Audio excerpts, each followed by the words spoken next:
Texas Gov. Greg Abbott is vowing to pursue legislation to remove from office any official who promotes sanctuary cities, potentially raising the stakes for local sheriffs and mayors who defy federal law. The proposal also could set up a legal showdown between local and state officials in the Lone Star State. Abbott announced the legislation in an interview Wednesday with Fox and Friends, saying he and fellow Republicans in the Texas legislature are working to ban sanctuary cities and impose financial and criminal penalties on officials who fail to comply. "We are working on laws that will ban sanctuary cities and remove from office any officer holder who promotes sanctuary cities," he said.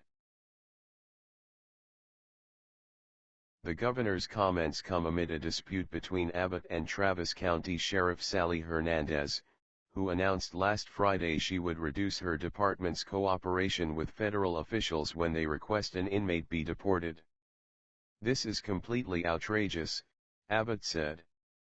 She would give sanctuary to people in the United States illegally who have been convicted of crimes in the past, and she would not cooperate with ICE whatsoever.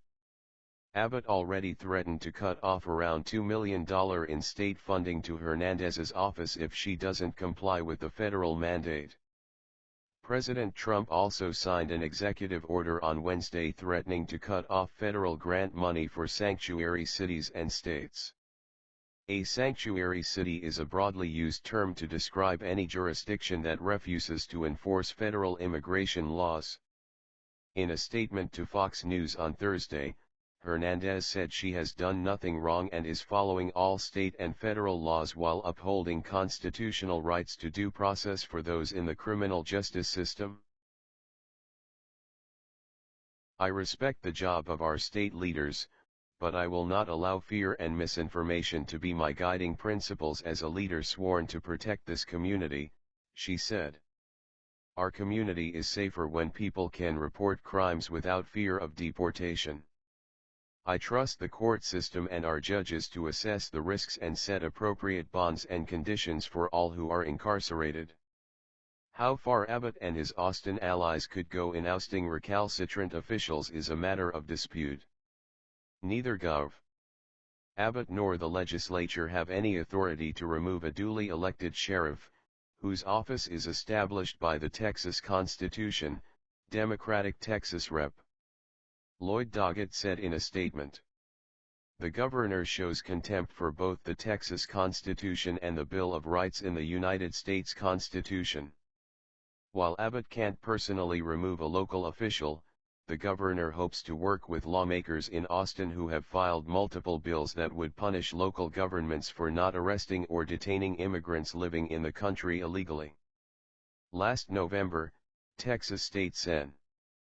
Charles Perry filed SB 4, which would eliminate sanctuary cities in the state and was similar to one he filed during the 2015 session that would have required county jails to cooperate with U.S. Immigration and Customs Enforcement.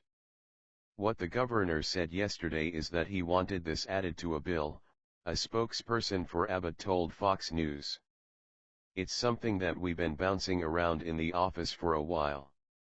Legal experts say that even if Abbott's proposal is added to a bill and passes, it would still be a tough fight to remove an elected official.